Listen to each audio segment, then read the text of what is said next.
Okay, guys. Well, happy Monday. We will get this show on the road. So, um, if you guys have been with us for a while, you know that we don't shy away from talking about politics, but we talk about politics in the context of how do we think it might impact the markets. So, I'm not going to talk about the real estate market a whole lot today. I'm going to talk a lot about, oh, something just happened. My Oh, spotlight got that's taken my off. fault. That's my fault. Okay. I hit something. Can you Operator error out of the gate. All right, can you click on Aaron, the three dots next to my name, and just click on Yep, Spotlight for everyone? got it. Hang on. All right. Hey, this is better than last week when my computer froze in the middle of the call, right? Um, that was awesome. I have no clue what that YouTube video upload looks like, but I'm sure it was interesting. But anyway, so what I was saying was, I think it's important to talk about politics, and it's important to talk about how political decisions, with both parties, how that could affect the real estate market. And we have to be able to understand what happens politically and how it can affect our clients in the market because our customers are relying upon us for that. Without, whatever our political beliefs are, whether you lean left or right, like that doesn't matter. Like understanding what it means and how it affects your customers. At the end of the day, that's all our customers care about, right? They care about what does it mean for me. Um, so there's a lot of stuff to talk about today. I'm going to play political strategist and give you some personal opinions. That's my disclaimer. I don't know if these opinions are accurate, but I spent a lot of time over the weekend kind of thinking about like what does some of this movement mean? And in sales, we're all taught we have two ears and one mouth. Use them appropriately. And my son graduated college over the weekend, and we were talking about like he's going, into sales, and we talked about, listening more and thinking more, and that so many people these days are quick to, post and talk about and give their opinions without putting much thought into like what should their opinion be. And so, anyway, so I put a bunch of thought into this, and so I'm curious to see what everybody else's opinions are. So, um, okay, so here's what's happening in the world right now. So, um, we've talked a lot about Iran and the price of oil and how that's driving interest rates and peace deals and the Strait of Hormuz and is oil getting out of there and is there a blockade? And so what's kind of happening right now that I see is I think the president knows that we're in a position of strength in this conflict with Iran, and it has become less of a military conflict and more of an economic conflict. And I shared last week, maybe the week before, I'm not even sure if we're really technically at war with Iran. I think we're more at war with China and to a lesser degree the EU.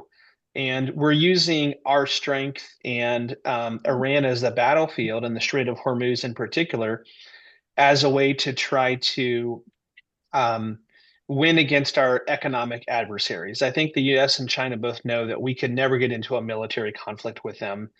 Just like the United States and Russia during the Cold War, right? Like that could never happen. The world would, end with nuclear weapons. And so we're, I think, at somewhat of an economic war with them. It feels like to me that the blockade of the Strait of Hormuz and then now talk that we will help certain ships that we approve navigate through there feels like us saying we're going to take control of this region and that'll drive things economically. And if you look at what's happening in Europe right now, Europe's in trouble. They are seeing massive increases in fuel cost. Their reserves are are depleted.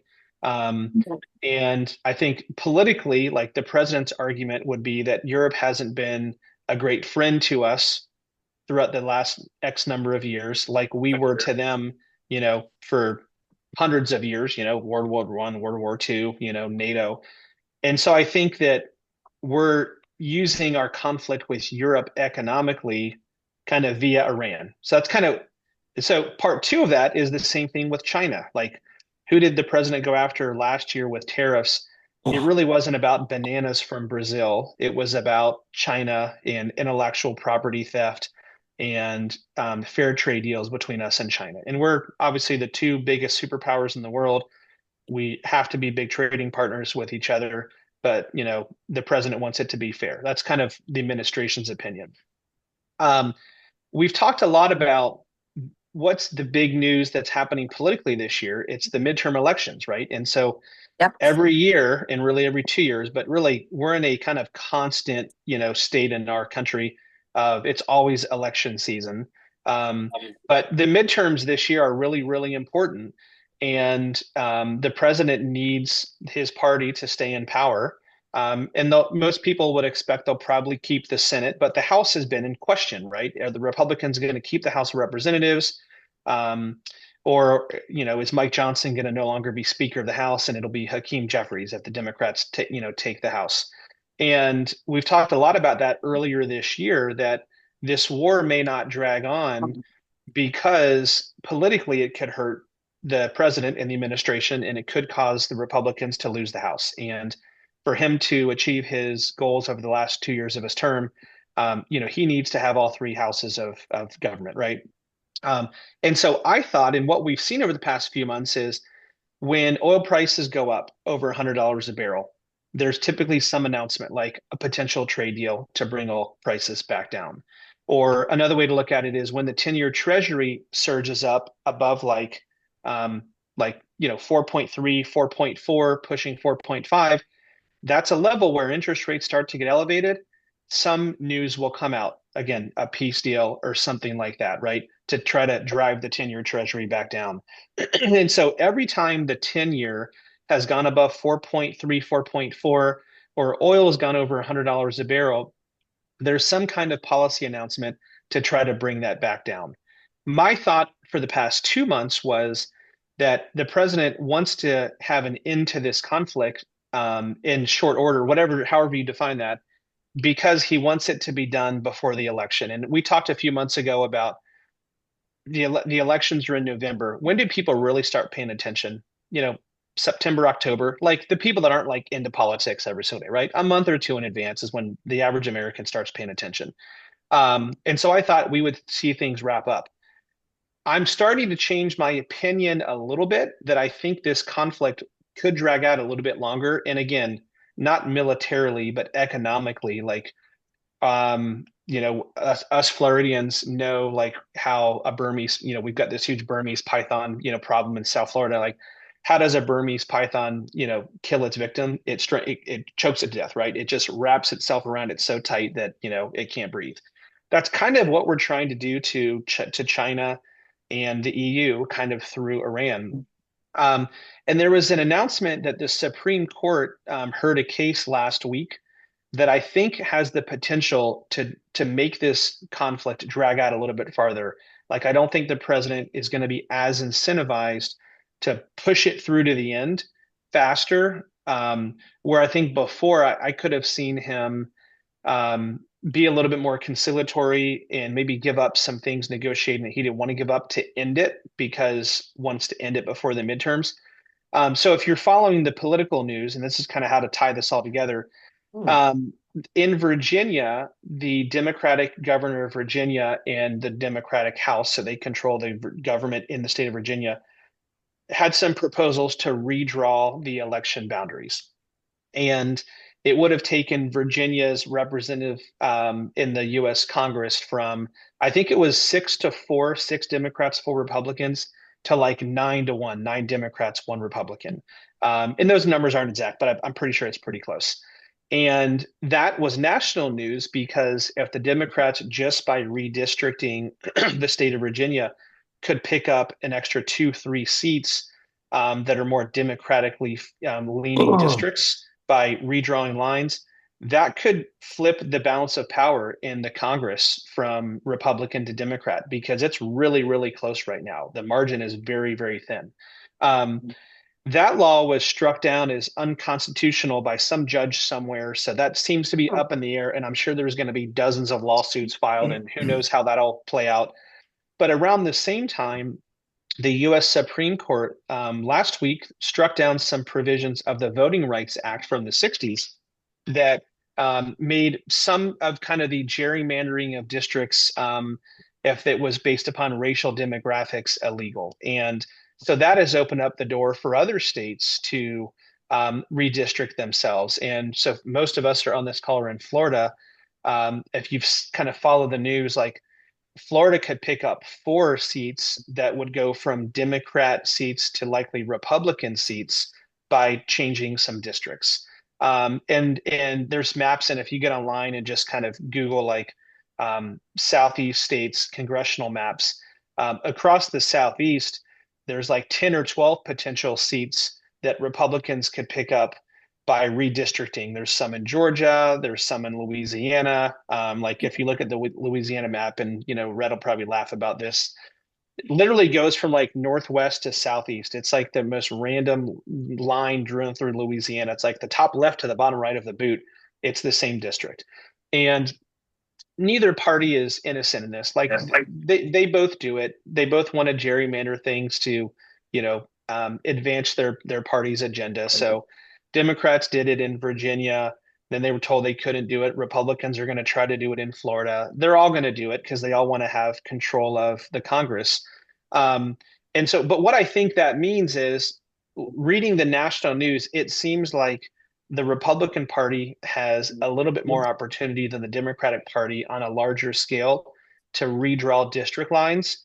And if the Republicans can redraw district lines and legally without like it getting held up in the courts, like the Democrats did in Virginia. Hey, Aaron, can you mute whoever that Yep. is? I'm looking. Um, you, so my thought is, and this is, I'm curious to see if you've thought about like this. So Trump wanted to end this war quickly before the midterms, to keep Republicans in charge of all three, houses of government. If the Republicans can redraw lines and pick up 10 or 12 seats in various states, I don't think there's going to be as much urgency to kind of wrap up things in the Middle East because that that margin of error is bigger.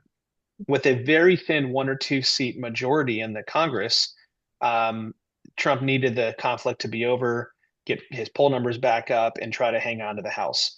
If he can pick up 10 or 12 seats through redistricting, is there a bigger, margin for error where he doesn't have to push the conflict to end as fast? I kind of think so. And I feel like if that looks like some of those district changes will happen, I don't think you're going to see as much of a push to end the conflict in Iran as quickly without getting everything that we want.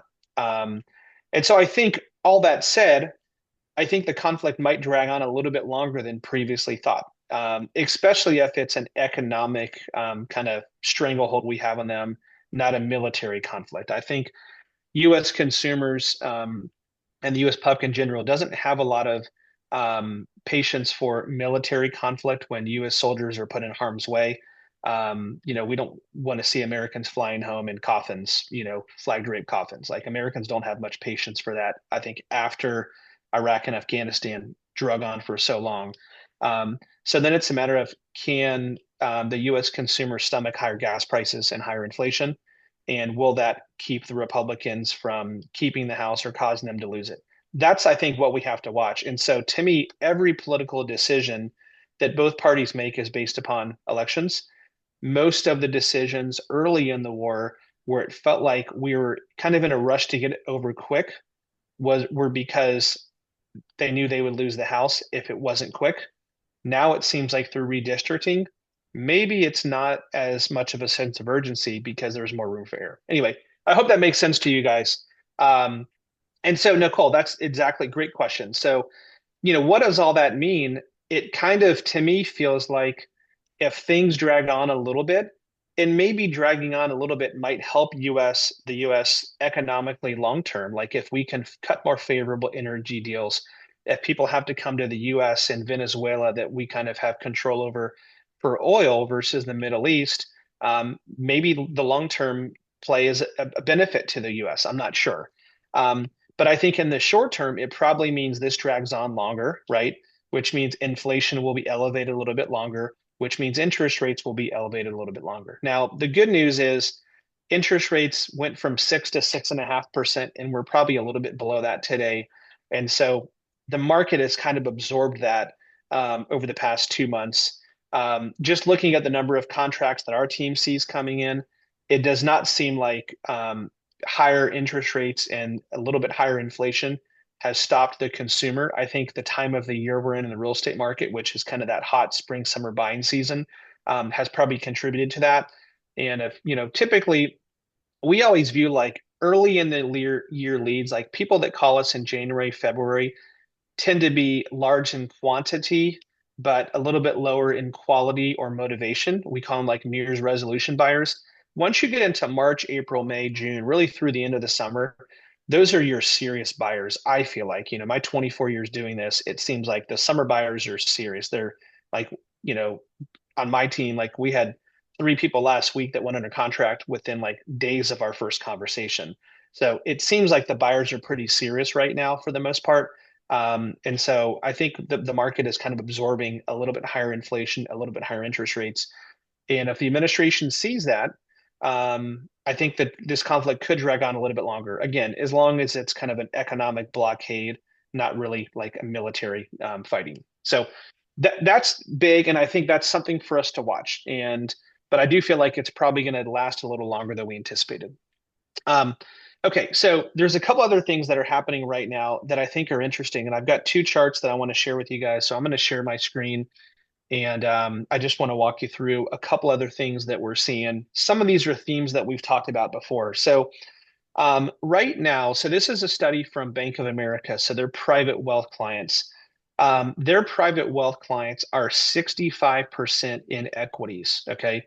And so what does that mean? That means two-thirds of their money is in the stock market, um, which another way to look at it means where is their money not? It's not in the bond market, which means when people invest in the bond market, what does that do to rates? That brings rates down, and it means it's not in real estate, right? And so the higher net worth investors are all in on securities right now, on equities. And the stock markets is, hitting all-time highs. The S&P 500 hit an all-time high last week. So um, I think there's an opportunity for us in the real estate space to say, like literally right now, like today, what's a better investment long term if you're trying to look at what's cheaper, what's on sale, stocks or real estate? And I think the answer is real estate. Um, my mother-in-law is a financial advisor, and for my kids, rather than giving them like Christmas presents or birthday gifts and stuff, she started opening up accounts for them like a year or two ago and putting like a couple $100, whatever she would have spent on Christmas or birthdays or whatever, like, she'll let them buy stocks. And so my younger son and my daughter last night were at the house and we were talking about like, okay, Nana's got $250 for you. Like, what should you buy? And they're talking about stocks. And my 20-year-old Dylan said, like, Nvidia is a great stock, but it's at an all-time high. So is it like a cheap buy, right? Is it a great buy? It it probably is because they're like a, incredible, world-changing company with, their chip maker. But are you buying Nvidia cheap right now? Like probably not, are most of those hot tech stocks that are driving the equities markets cheap? No, they're mostly at near all-time highs. What's cheap right now? What's on sale? What's on sale is the bond market, right? And real estate. And so I think a way for us to talk to customers about the opportunity in the real estate market today is simply by showing people the stock market's at all-time highs. And if you ask the average consumer what's a better investment today, real estate or stocks, I would guess most would say stocks because when they turn the TV on and they hear the news and they hear the stock market's at all-time highs, that's not necessarily the best time to buy stocks, right? The best time to buy stocks might have been 2 years ago when the market was down, 15 or 20% below, current levels. Um, the stock market for the last like 15 years has averaged a 13% return. And I'm not a wealth manager, so I'm not qualified to, give my opinion on what the stock market's going to do, but it's really, really hot and it's touching all-time highs all the time. Is the real estate market doing that anymore? No, it's not, and hasn't really since 2022. So I felt like this was interesting just to share where people are putting their money.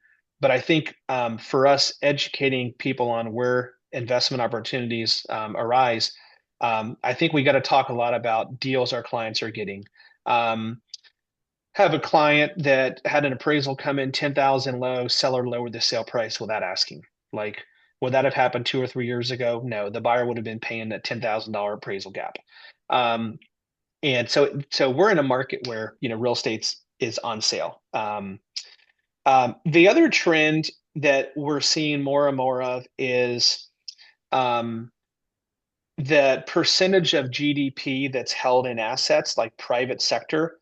And you can just see that the private sector is doing really, really well relative to GDP. And so when you look at a chart like this and you think, is GDP, is economic growth really strong right now? Like it's okay, right? It's not booming. We're not in a recession. It's kind of, moving along at an okay pace. Um, but assets that are held, like stocks, are at all-time highs. And so this to me shows a trend that we've talked about a lot, which is the wealth gap is widening.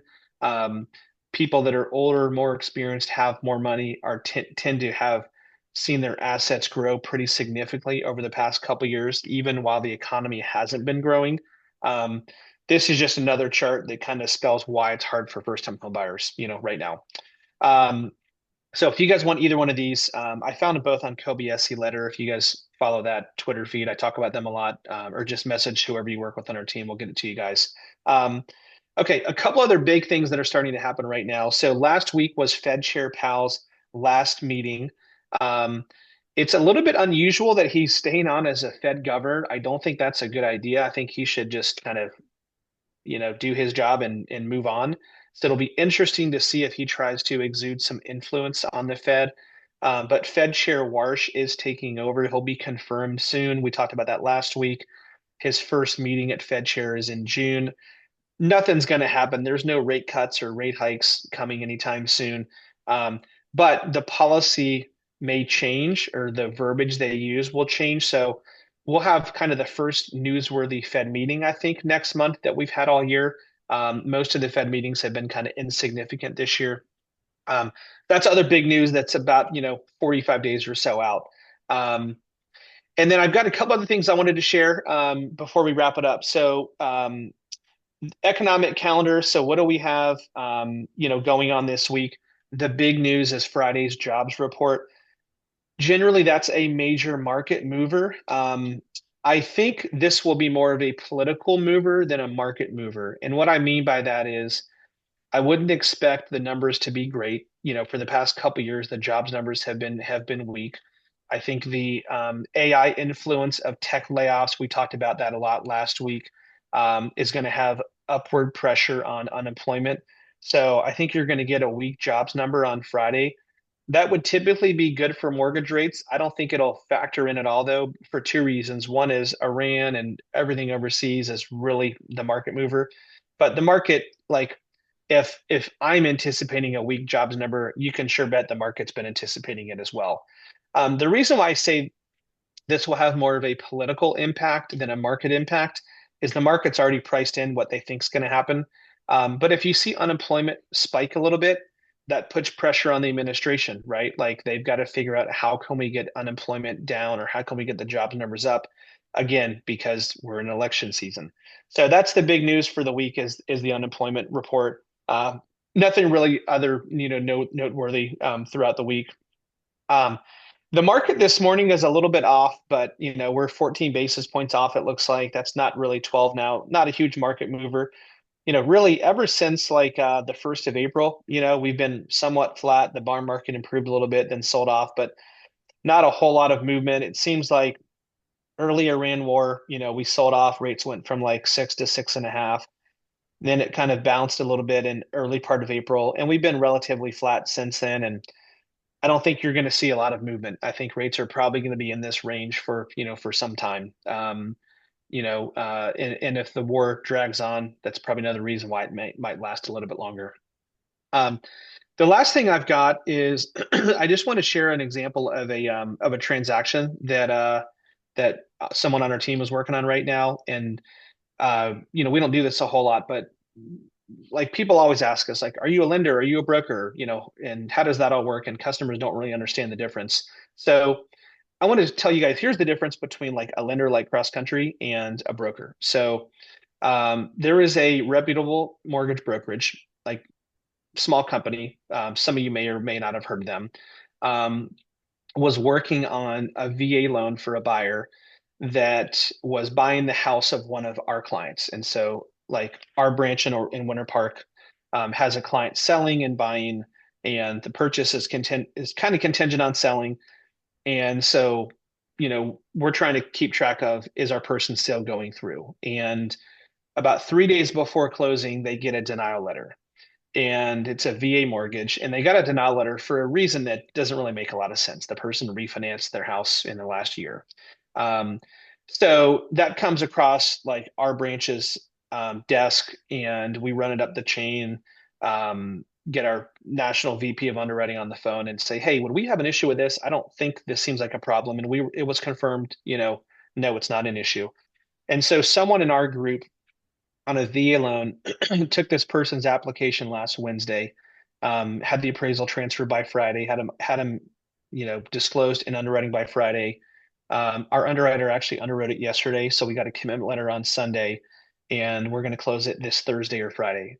So like 8 days start to finish on a VA loan. Now we didn't have to get an appraisal; it was transferred, so that saves us some time. Um, but the point being with a broker, so what's a broker? They don't underwrite the file themselves. They don't make the credit decision. They're sending the file to someone else, and this broker sent the file to the largest wholesale lender in the country, who's massive national company, and had this file for like 3.5 weeks, and then denied it at the last minute. A lender like Cross Country, within 3 business days, had it pre-approved, documents gathered in underwriting, loan commitment, no problems with the reason the other company denied it. And I just mention that because that's what you guys get with Cross Country. Like we're a direct lender. We are within our four walls, pre-approve, approved underwriting, close the loan, fund it, and in most cases service the loan. And there's things we can do faster than most because we control the whole process like that. So most of you probably haven't had a VA loan close in 8 days before. So I mentioned that just as a differentiator because we get that question from clients sometimes. Are you guys a broker or a lender? We're a lender, and we're the direct source, and we can get things done faster and with more exceptions. We've Mike Williams and Aaron both had crazy non-QM bank statement DSCR type loans that nobody else could do, that we did it because we do it in house and we handled all the exceptions ourselves, and we do it fast. And if you want bad news, you typically want the bad news quickly, not 3.5 weeks into a transaction. So, um, okay, guys, I don't do many like why use us pitches every so often. So appreciate you humoring me. Let me go through that there. Um, have a great day. Have a great week. We will see you guys next Monday. If you are in Orlando, like some of us are, we've got a couple events this week. Hopefully you guys can make. We're doing a Cinco de Mayo happy hour tomorrow and a lunch and learn on Thursday. And if not, we will see you guys next Monday. Thanks, everybody. Have a great day.